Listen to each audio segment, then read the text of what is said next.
시청자 여러분 안녕하십니까. 지금부터 전욱현의 안보정론을 시작하겠습니다. 자, 이번 시간에는요, 이제 오늘부터 이제 을지 연습이 지금 진행되고 있는데, 자, 을지 연습 관련해서 윤석열 대통령이 국무회의를 주재했습니다. 이 국무회의를 주재한 자리에서 이번 한미일 정상회담과 관련해서 아주 자세하게 윤 대통령의 생각을 직접 이 발표를 했어요. 그래서 요 내용이 굉장히 의미가 있다. 제가 분석을 해드린 것도 있지만 대통령이 직접 설명을 하는 그런 입장문을 냈기 때문에요. 상당히 중요하다라고 보여지고요. 야당은 혹평에 혹평을 가는데 야당은 평가하면 평가할수록 한마디로 무식하고 무지하고 무책임하다. 이 야당의 무능의 실체를 폭로하고 있는 건데, 야, 이거 누가 좀 옆에서 이 민주당한테요, 이 제대로 정신 좀 똑바로 차리고 좀 유능한 정당까지는 안 가더라도 최소한도 이 정도의 외교안보 중요한 상황과 관련해서는 제대로 논평하는 것이 최소한도 한 30%는 돼야 될 거 아니겠어요? 무식의 극치를 지금 달리고 있는 입장문을 내놨어요. 그래서 이 관련 내용을 상세히 전해드리겠고, 그리고 저도 이미 말씀을 드렸는데 김건희 여사가 이제 트윗 계정을 가지고 있는데요. 여기에 실버 마크를 딱 붙였다. 그래서 요거를 완전히 한국일보가 지금 의도적으로 이거 가짜뉴스를 보도한 거 아니냐, 이런 비판을 받고 있어요.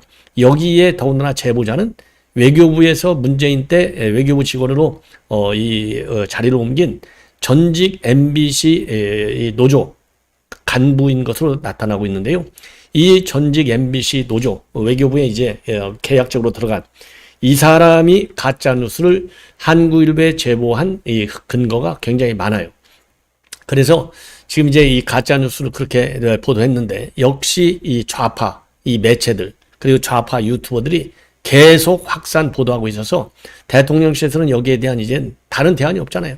저도 그 당시 그 보도하면서 이거 대책이 없다, 강력한 법적 대응 이외에는 없다 라고 말씀을 드린 바 있는데, 드디어 칼자루를 뺐습니다. 당연하죠. 발본색원해야죠. 끝까지. 예. 자, 그 다음에는요, 이재명이의 법화 의혹. 그러니까 법화 유용의 주범은 김혜경이가 아니고 이재명 본인이야. 이 당시 수행비서가 다시 폭로를 했어요. 최근에. 이거를 매일경제가 단독으로 보도를 했는데요. 이제는 권익위가 조사에 나섭니다. 권익위에 공식적으로 이 신고를 했습니다. 그 수행비서가요. 그래서 이제는 이 김혜경 법화 플러스 이재명 법화 유용, 이 부분에 대해서 이제 제대로 이제 수사가 들어갈 수밖에 없고요.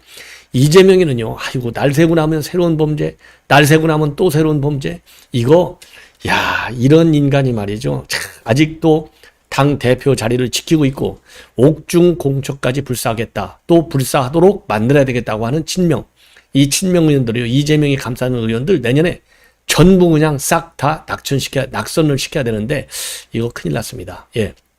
그리고 이제 마지막으로요, 이번 신림동 이 피해자, 그 피해 여성은요, 초등학교 교사이고 굉장히 효심도 많고 또 이 학교 일에도 굉장히 충실한 모범 교사인데 너무나 안타깝습니다. 자, 그런 가운데서 이제 이 범인 아직도 이게 결정이 안 됐어요. 그래서 뭐 오늘 내일 하는데 아직도 이런 인간을 갖다가 무슨 이 신분 공개를 안 해갖고 뭐 보호할 필요가 있는지 검토한다. 이거 뭐 1분이면 검토 끝나지 뭐 몇 날 며칠 검토하고 있다는 거, 이거 여러분들 이해가 가십니까? 이거 빨리 공개해야죠. 그러나 현재 상태에서 이 언론에 보도되고 있는 그 실체, 여러분께요, 좀 간략하게지만은 말씀을 드리겠습니다. 정말 흥분하지 않을 수가 없어요. 예. 자, 그러면 이제 하나씩 말씀을 드리겠는데요. 자, 오늘 윤 대통령이 자막에서 보듯이 한미일은 지금 새로운 시대를 맞이하고 있다. 그래서 이러한 새로운 시대는 이제 이번 큰 틀에서 뉴 이러라 이거죠. 새로운 시대. 그래서 이제 국민 위험은 그만큼 줄어들고 위험이 줄어드니까 기회가 커지는 것이죠. 자, 이러한 취지의 이 입장, 설명을 했습니다. 자, 그리고 특히 말이죠. 이 북한의 이 고도화, 여기에 대한 대응은요, 민관군 국가 역량을 총동원해서 대응하겠다라고 입장을 밝혔습니다. 자, 그래서 이번 정상회담의 의미, 그리고 성과를 비교적 상세히 설명했는데요. 이거 제가 그대로 상세히 설명을 하면 저도 또 시간이 많이 걸려요. 제가 한 3, 40분에 걸쳐서 그동안에 한 두어 차례 설명을 해드렸는데 핵심 요지를 설명을 해드리겠습니다. 성과 의미. 제가 이미 말씀을 드린 대로 간략히 말씀드리면 우선 지역적 개념이 동북아 한반도 이 아시아가 아니라 글로벌 차원으로 넓혀졌다. 이거는요 사실 한미 동맹 관계도 이 MB 때부터 이 글로벌 차원에서의 전략적 동맹 이렇게 바뀌었거든요. 근데 이거 이제 이 박근혜 정부 와서 나름대로 제대로 작동되다가 문재인이가 이걸 딱 끊어버렸어요. 요것을 글로벌 전략적 한미 동맹이라고 하는 이 개념을 실제적인 국제 환경에 현 국제적인 이 정치에 딱 투입을 시키는 거. 이게 본격적인 것도 투입, 가동. 요거를 한데 상당한 의미가 있고요. 그 다음에 이슈도 이 군사적인 안보 이런 측면이 아니라 경제적인 측면, 첨단 기술 측면, 또 기후 변화, 그리고 반도체와 같은 이 공급망 확보, 그리고 여기에 대한 리스크를 줄이기 위한 또 이 대책.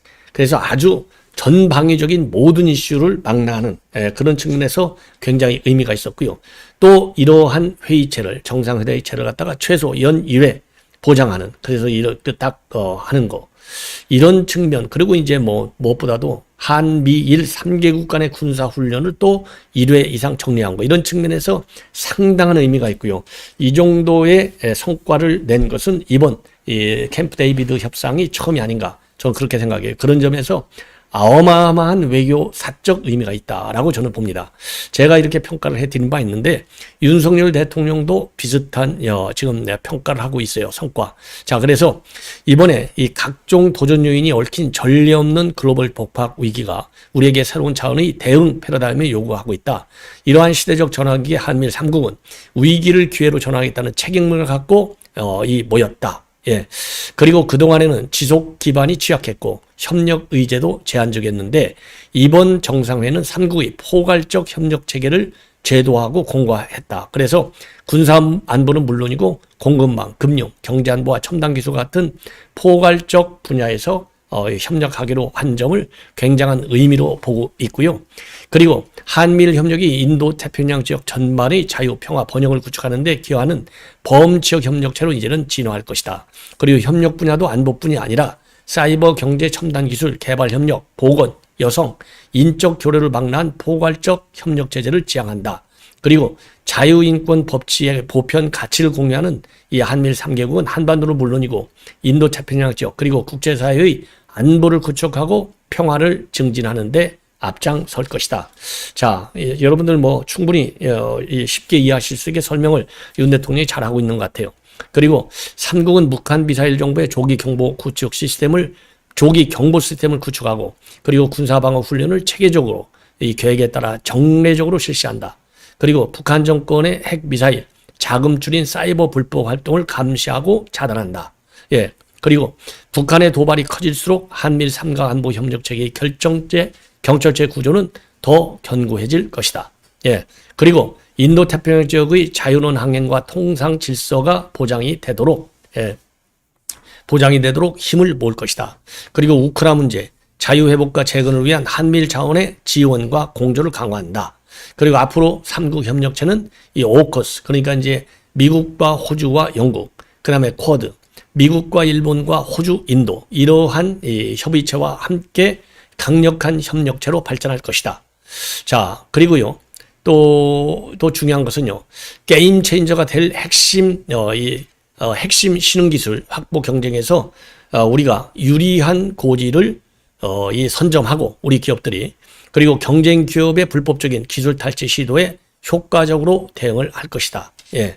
자, 그리고요, 내년에 한미일 청년 서밋이 지금 신설돼서 내년 초에 부산에서 개최된다. 그리고 이번 정상회 계기에 3국 개발금융기관 간 MOU도 체결돼서 글로벌 중추국가로서의 위상에 걸맞게 개도국의 경제발전에 주도적으로 참여한다. 예, 그리고 인태 지역의 모든 국민들과 인류 전체의 자유, 평화, 번영에 기여하게 될 것이고 그것이 3국의 공동이익에 부합한다. 자, 그리고요, 한국, 미국, 일본의 전 세계 재외 공간 간의 협력 강화를 지시하는 외교부 장관의 훈령이 곧 나갈 것이다. 이거 어마어마한 겁니다. 그래서 캠프 데이비드 이 협력 체계는 글로벌 복합 위기와 도전을 기회로 바꾸기 위해서 공동 리더십 그리고 책임의식을 발휘하게 되고 국민에게 위험은 확실하게 줄어들고 뒤에는 확실하게 커질 것이다. 굉장히 아주 설명이 잘 쉽게 되어 있고요. 그리고 북한의 핵미사일과 관련해서는 민간군의 총력전 역량을 아주 대대적으로 높이겠다. 이런 입장을 밝혔습니다. 그래서 북한은요, 개전 초부터 위장평화공세와 가짜뉴스 유포, 그리고 반국가 세력들을 활용한 선전선동으로 극심한 사회 혼란과 분열을 야기할 것인데 빠른 전시 전환을 방해해서 본격적인 싸움도 해보기 전에 패배하는 상황으로 이어질 수 있다. 따라서 가짜뉴스와 위장평화공세, 선전선동을 철저히 분쇄하고 국론을 결집하는 것이 굉장히 중요하다. 그리고 전쟁 목적을 북한이 달성하기 위해서라면 모든 가용수단을 총동원할 것인데, 자, 우리도 거기에 대해서 핵 경보 전파 체계와 국민 행동 요령을 홍보하겠고 국가적 대응 능력도 확실하게 점검해 나가겠다. 이런 입장을 밝혔어요. 자, 이 정도로 해서요, 여러분께 지금 이제 이번 정상회담, 그 다음에 을지훈련과 관련된 대통령의 설명과 그리고 당부의 말씀을 전해드렸고요. 이번에는 이제 좀 빠르게 주제를 바꿔서요, 김건희 여사에 대한 가짜뉴스 강력하게 칼을 뽑았습니다. 자, 여러분들 여기서 보이다시피요, 이걸 맨 먼저 누가 보도했느냐? 한국일보에서 보도했습니다. 그래서 이 왼쪽이죠. 이 왼쪽에 있는 게 김건희 여사의 트윗 계정이고요. 트윗. 그 다음에 이제 오른쪽에 있는 게 미국의 질 바이든 여사의 트윗 계정이 되겠는데, 이게 이제 옆에, 이름 옆에 보면은요, 이 실버, 이 보 마크가 붙어 있어요. 이 실버 마크가 붙어 있는데, 요것을 가지고, 아니, 그 지금 김건희 여사가 대통령이냐, 공무원이냐, 정부 기관장이냐, 아니올시다.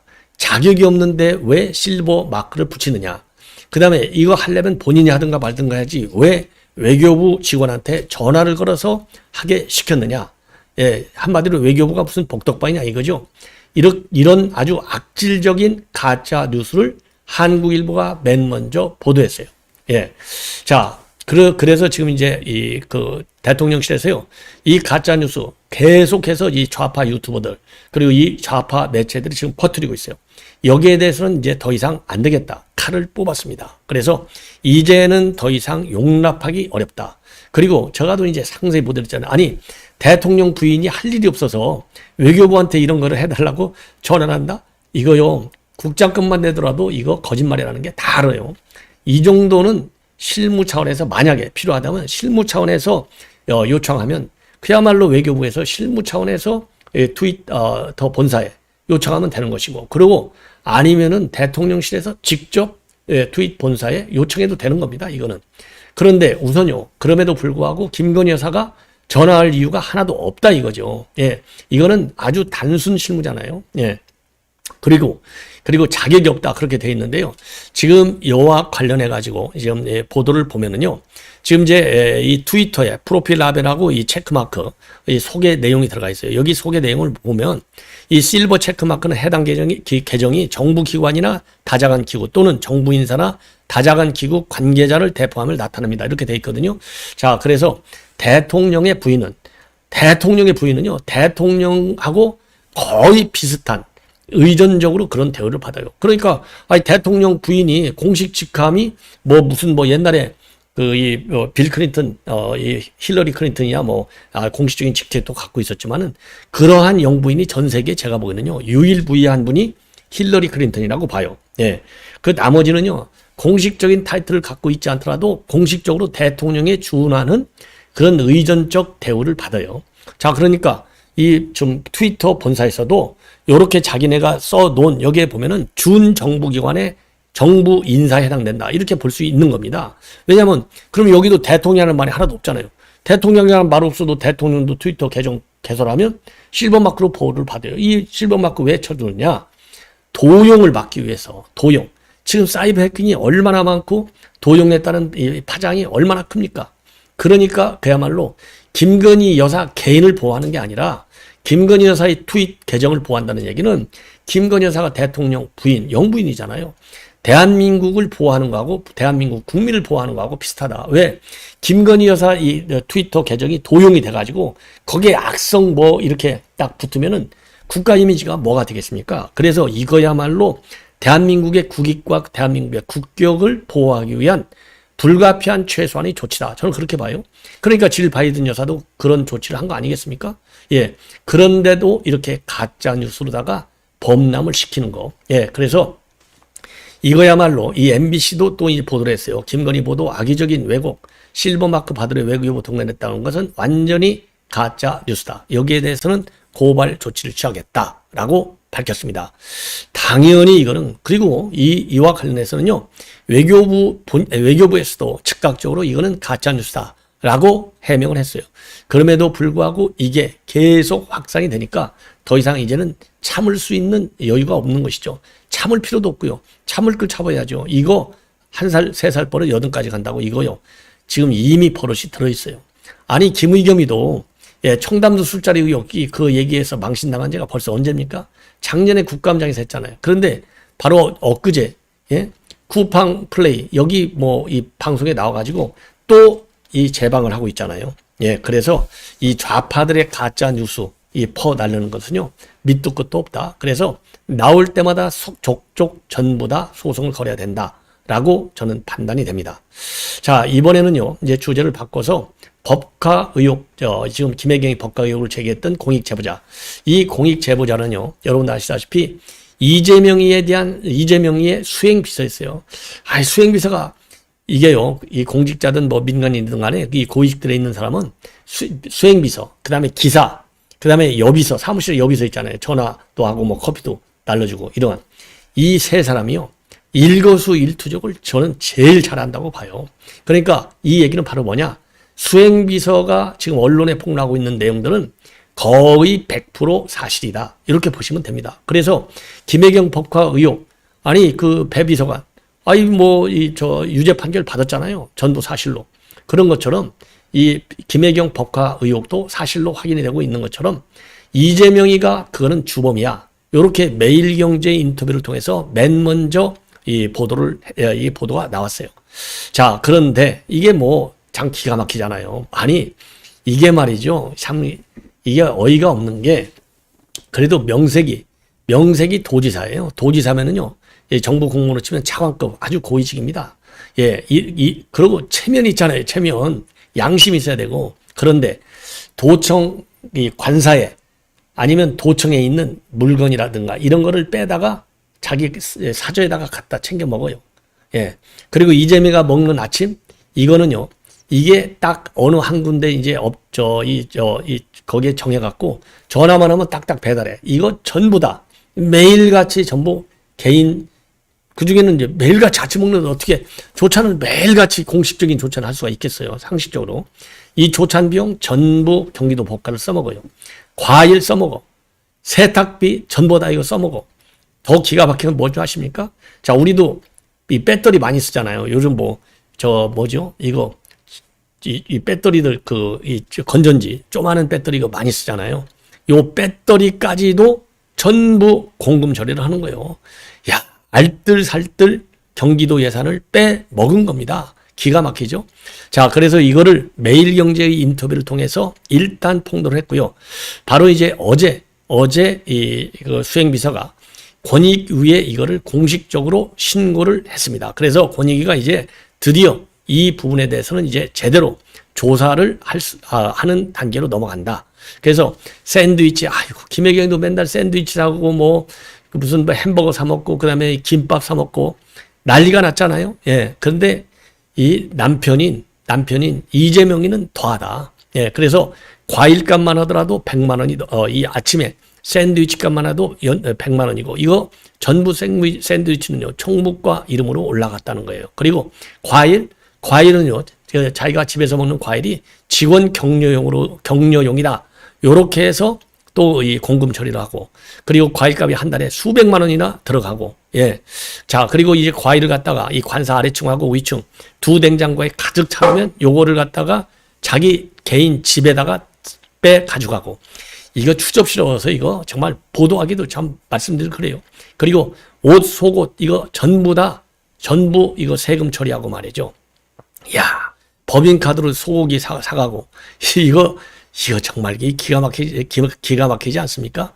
자, 이 정도가 되면 이거 공익신고가 아니고 바로바로 이거 이제 수사에 돌입을 해야 된다. 이런 생각이 듭니다. 아니, 그 배터리 건전지 그 몇 푼이나 돈 1, 2천 원, 2, 3천 원 하는데 그거까지도 지금 아끼려고 난리를 치는 거예요. 그래서 이거 제대로 이재명이가 걸려들었다. 그래서요, 이재명에 대한 범위는 날이 새고 나면 하나씩 늘어나간다. 예, 늘어난다. 제가 어제 심야 방송에 했잖아요. 증거인멸과 관련해서 지금 검찰에서 증거인멸 범죄로 별도로 수사를 하려고 요 제목을 하나 별도 수사를 지금 들어가고 있다. 이런 지금 보도까지 나오고 있는데, 이제 그게 아니고 김혜경 법카가 아니고요. 이제는 이재명 법카에 대해서 별도의 깊이 있는, 그리고 속도감 있는 수사가 상당히 지금 필요한 게 아니냐, 이렇게 생각이 듭니다. 자, 이번에는요, 이제는 또 주제를 바꿔왔고, 신림동 사건, 이게 참 일파만파 커지고 있는데요. 이 살인범, 이 쉽게 얘기해서 지금 언론에서 보면요, 이 표현을 은둔형 외톨이다 이렇게 있는데요. 은둔형이 아니고 제가 보기에는요, 범인형 외톨이였던 것 같아요. 범인들이 당연히 은둔 많이 하죠. 은둔형 외톨이. 왜냐하면 누구 친구하고 통화한 기록도 없고, 이런 놈을 갖다가 누가 전화하겠습니까? 집하고 PC방만 오갔다는 거예요. 집하고 PC방. 예. 예, 그래서 이제 제목도 은둔형이라고 되어 있어요. 그래서 이 사람에 대해서 지금 이제 보도들이 지금 막 쏟아져 나오고 있습니다. 자, 그래서 이 통화 목록을 보면은요, 배달 음식, 그러니까 배달 음식점, 요거가 제일 많이 나와 있다고 합니다. 예, 그래서 지금 이제 굉장히, 이거는 그래서 지금 현재, 강간 살인죄로다가 이제, 지금 이제 제목을 바꿨어요. 강간 상해에서 강간 살인 이렇게 바뀌었는데, 그리고 지금 현재 이거는 조직범죄다 이렇게 이제 경찰에서는 보고 있습니다. 그런데 이 머리를 워낙 많이 이 폭행을 하고, 그리고 다리를 부러뜨려 가지고 다리가 부러지고, 그래서 이 피해자의 이 피해 실태, 이게 피해 상황이 너무나 커요. 그래서 처음서부터 의식불명해요.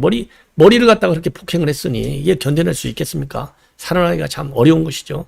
자, 그래서 이 사람에 대해서는 이제 아주 계획범이다. 그리고요, 진술이 또 오락가락하기 때문에 진술을 믿기가 어렵고, 지금 이제 곧 사이코패스 진단 검사를 진행하고 신상공개위원회를 열어서 공개 여부를 결정할 예정이고요.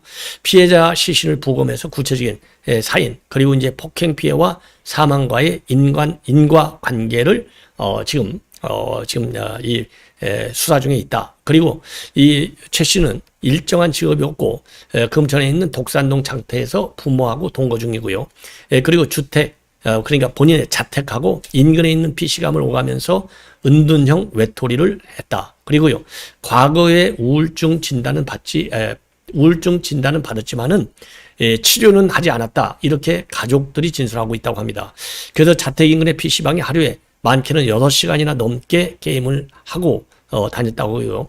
인근 PC방 여러 곳을 가입했고, 그리고 지난 2년 동안 어느 한 PC방에서는요, 570시간이 넘게 게임을 했다고 그래요. 그러니까 게임에 중독이 됐다, 이렇게 볼 수 있는 것 같아요. 그래서 PC방 관계자는 뭐라고 설명하냐면, 한 자리에서 조용히 게임만 하다가 머무는 손님이었다. 그리고 설이나 추석 연휴에도 자주 PC방에 놀러 오기도 했다. 이래서 기억이 아주 잘 난다.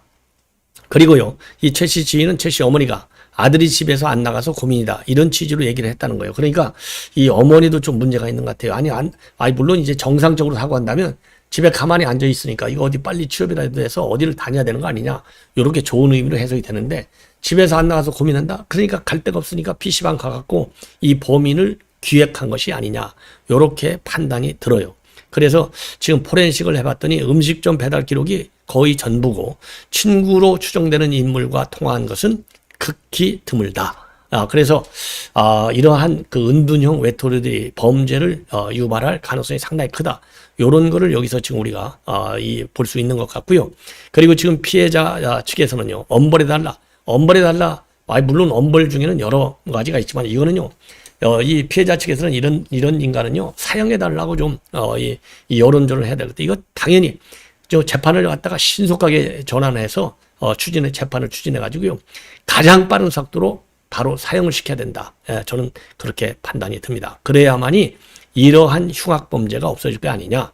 그리고 이 여교사는요, 굉장히 착하고, 이 방학 중인데도 불구하고 교직원 연수 기획 운영 업무를 맡아가지고 학교에 출근하는 중이었다. 그리고 선량한 그 친구고 굉장히 효녀고 이렇게 알려져 있어요. 그래서 이 고향이 부산인데 아버지는 작년에 돌아가시고 이제 홀어머니만 부산에 살고 계셔서 부산도 자주 가서 어머니를 또 잘 모셨다고 그래요.